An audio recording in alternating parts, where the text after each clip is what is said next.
For decades, the British High Street was the center of everyday life. If you needed new shoes, you went to the High Street. If you wanted to meet friends, you went to the High Street. Need to visit the bank? The post office? The travel agent? The butcher? The bakery? The bookshop? Everything was there. On Saturdays, town centers were packed. Shops were busy. Cafés were full. Queues stretched out of department stores during Christmas. For generations, this was simply how Britain worked. But today, walk through many high streets, and you'll notice something very different. Empty shop fronts. Closed banks. Boarded up buildings. To-let signs that seem to stay there for years. Some streets feel quieter than they ever have before. It's easy to assume the high street is dying. In fact, that's exactly what many headlines suggest. But that isn't the full story. Because Britain's high streets aren't disappearing. They're transforming. And by the end of this decade, they may look completely different from anything we've known before. To understand what's happening today, we need to understand what the high street was originally designed to do. For centuries, town centers existed because people had no alternative. If you wanted to buy something, you had to travel into town. There was no internet. No next-day delivery. No shopping apps. Retail depended entirely on footfall. The more people walked past your shop, the more customers you gained. This created a powerful cycle. More shops attracted more visitors. More visitors encouraged even more businesses to open. Eventually, almost every British town developed its own busy commercial center. Some became famous. Oxford Street in London. The Bull Ring in Birmingham. Brigade in Leeds. Church Street in Liverpool. Others were much smaller but just as important to local communities. No matter where you lived, the high street became part of daily life. Then something happened that changed shopping forever. The internet. At first, online shopping seemed like a convenient extra. People still visited physical stores. They simply ordered the occasional book or DVD online. But technology kept improving. Deliveries became faster. Websites became easier to use. Returns became simpler.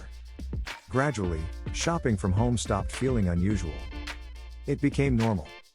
Then smartphones accelerated everything. Suddenly people weren't just shopping online from their computers. They were buying products while sitting on the sofa. Traveling on trains. Even standing inside physical shops comparing prices. The relationship between customers and retailers had changed forever. This shift created an impossible challenge for many traditional retailers. Physical shops are expensive. Rent. Business rates.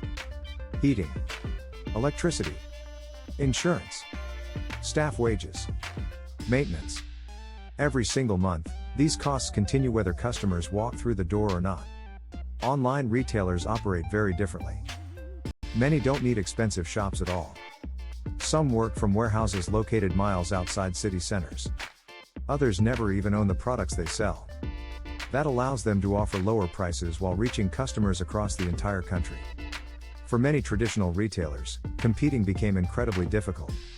Over the last 2 decades, familiar names have disappeared from Britain's high streets.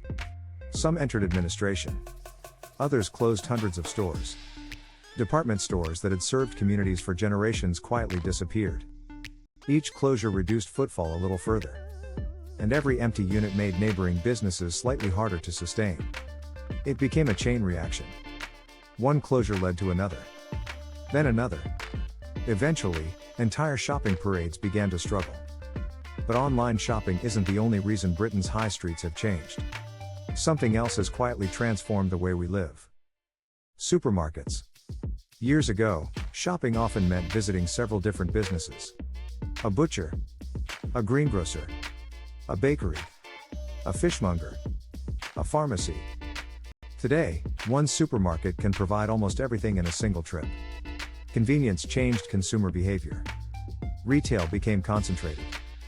Fewer journeys into town were needed. Large retail parks accelerated this trend even further. Free parking. Large stores. Easy access by car. For many families, they simply became the easier option.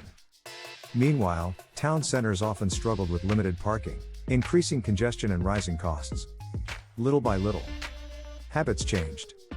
Not overnight, but year after year. Eventually those small changes became impossible to ignore. Then came 2020.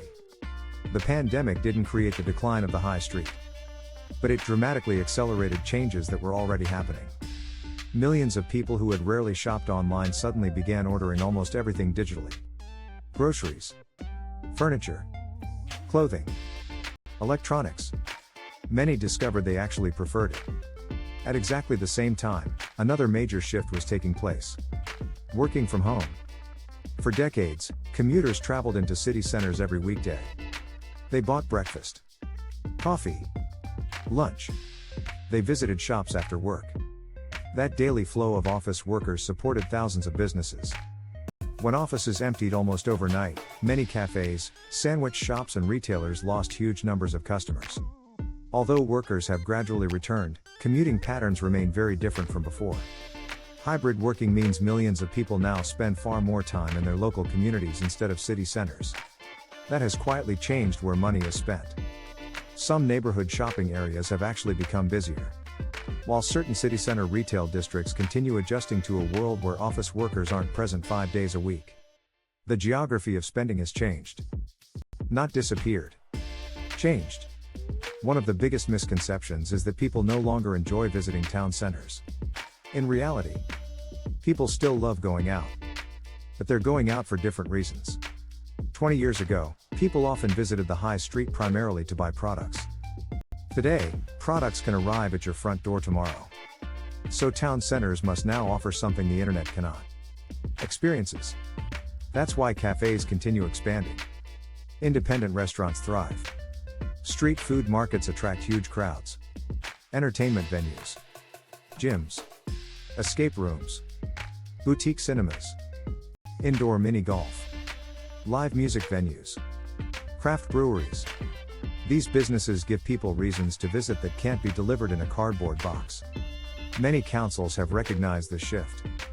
Instead of trying to recreate the shopping streets of the 1990s, they're redesigning town centers around leisure, community and lifestyle. The question is no longer, how do we bring back every shop? It's becoming, what should a town center actually be for? That question is already producing some fascinating answers. Across Britain, councils, planners and businesses are experimenting with ideas that would have sounded unusual just a decade ago. In some towns, empty department stores are becoming apartments. Elsewhere, former shopping centers are being converted into offices, medical centers, libraries or even university campuses. The logic is surprisingly simple. If fewer people are coming into town purely to shop, then town centers need to become places where people live, work and spend time every day. Housing has become one of the biggest pieces of that puzzle. For years, many town centers became strangely empty after 6 o'clock. The shops closed. The commuters went home. The streets became quiet. But imagine thousands of people living right in the heart of town instead. Buying coffee every morning. Picking up groceries after work. Eating in local restaurants. Using local gyms. Walking instead of driving. Suddenly, businesses no longer rely entirely on shoppers arriving from somewhere else. They have customers living just upstairs. Across the country, more councils are encouraging exactly this type of mixed-use development. Homes above shops. Apartments replacing vacant offices.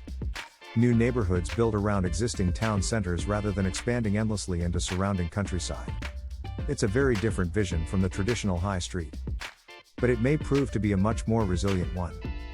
There's another change happening that many people don't notice. The rise of the independent business. Walk around almost any successful high street today, and you'll often find fewer national chains than you would have 20 years ago. Instead, you'll see independent bakeries, local coffee shops, bookstores, vintage clothing shops, record stores, craft food businesses, specialist gift shops, businesses that offer something unique. That's because competing with the internet on price is incredibly difficult. Competing on personality isn't. An independent cafe doesn't have to beat Amazon. A family-run bakery isn't trying to compete with a warehouse. They're selling something different. Fresh food. Expert advice. A welcoming atmosphere. A sense of community. Experiences people simply can't order online. Ironically, as online shopping has become more efficient, many consumers have started valuing authenticity more than ever. People increasingly enjoy discovering businesses that feel local. Businesses with owners they actually know. Places with character. It's one reason some of Britain's most successful town centres today don't necessarily have the biggest retailers. They have the strongest sense of identity. Food has become another powerful force behind this transformation. Years ago, many town centres were designed around shopping first. Restaurants were almost an afterthought. Today, that balance is changing rapidly. Entire streets that once relied on clothing stores are becoming restaurant districts. Food halls are opening inside historic buildings. Street food festivals attract thousands of visitors. Weekend markets bring life back into spaces that once sat empty. People increasingly choose destinations based on what they can experience rather than what they can buy. You can order a pair of trainers online in 2 minutes. You can't recreate dinner with friends, live music, or a busy outdoor market from your living room. Town centers are beginning to understand that difference. The future isn't competing against online shopping. It's offering something completely different. Technology itself is also becoming part of the solution. Many independent businesses now sell both in-store and online. A customer might discover a shop while visiting a town center, then continue buying from that same business throughout the year via its website. Social media has changed everything. A small bakery can attract customers from hundreds of miles away through a single viral video. A bookshop can build an online community. A local florist can take orders through Instagram. The line between physical retail and digital retail is becoming increasingly blurred. The most successful businesses often don't choose one or the other. They embrace both. Rather than replacing the high street, the internet is becoming another way to support it. Of course, not every town is experiencing the same future. Some continue to struggle with long-term vacancy. Others face challenges linked to declining populations or limited investment. The differences between Britain's high streets are becoming more noticeable. Some are thriving. Some are adapting. Some are still searching for a new identity. That means there isn't one single future for the British high street. There are dozens of different futures unfolding at the same time. The towns that succeed are often those willing to rethink old assumptions.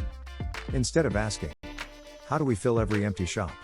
They're asking, what kind of town center do people actually want to visit in 2030? Those are very different questions.